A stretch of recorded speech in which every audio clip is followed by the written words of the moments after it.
Today I'm going to show you how to hoop and embroider on ponchos. Before hooping this poncho, I will find where my design looks best. In this case, I've determined my design should be 5 inches down from where the shoulder seam meets the hood seam and 6 inches in from the zipper. Although this is not the recommended placement for jackets, this is where my design looks best. I will then place a sticker where the center of my design will be. Now that my placement is set, I will unzip my poncho and hoop it sideways. This is the 5.5 inch fixture and FreeStyle Arm, which sits on the portable mounting base. I will hoop the poncho with the 5.5 inch mighty hoop and with cutaway stabilizer. As you can see, the fixture has horizontal lines that start at 0 and increase by 1/2 inch increments. Because our placement is 6 inches from the zipper of the jacket, we will pull the zipper to number 6, which is 6 inches from the center of our hoop. Next, I will tighten the T-square on the fixture.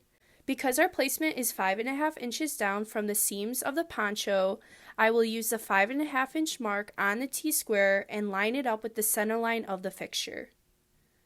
Then I will place the bottom ring of the 5.5 inch mighty hoop in the fixture.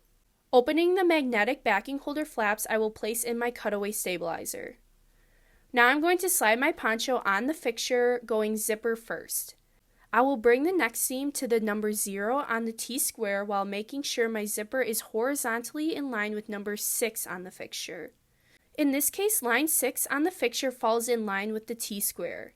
If I wanted to place my design 8 inches from my zipper, I would pull it to line 8 on the fixture.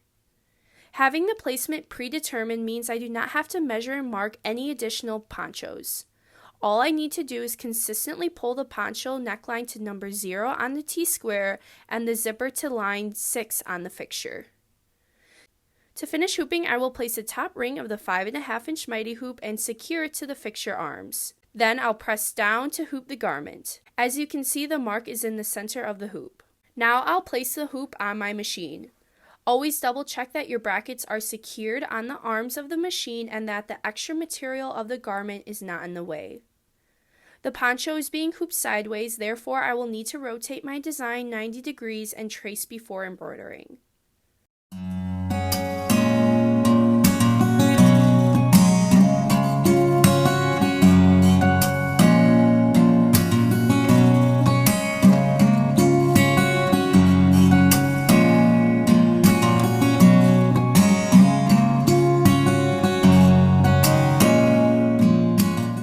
When my design is finished, I will remove the excess backing material. The backing material should keep you dry from the rain, but for extra protection you can use stitch and seal. I will cut a piece of stitch and seal 1 inch bigger than my design. Then I'll lay it over my design, dull side facing up, and seal it with my heat press. Once you see the stabilizer has adhered to the poncho, you are all set. By hooping sideways on the 5.5 inch fixture and portable mounting base, you will get the fastest and most efficient hooping to guarantee the perfect repeat placement.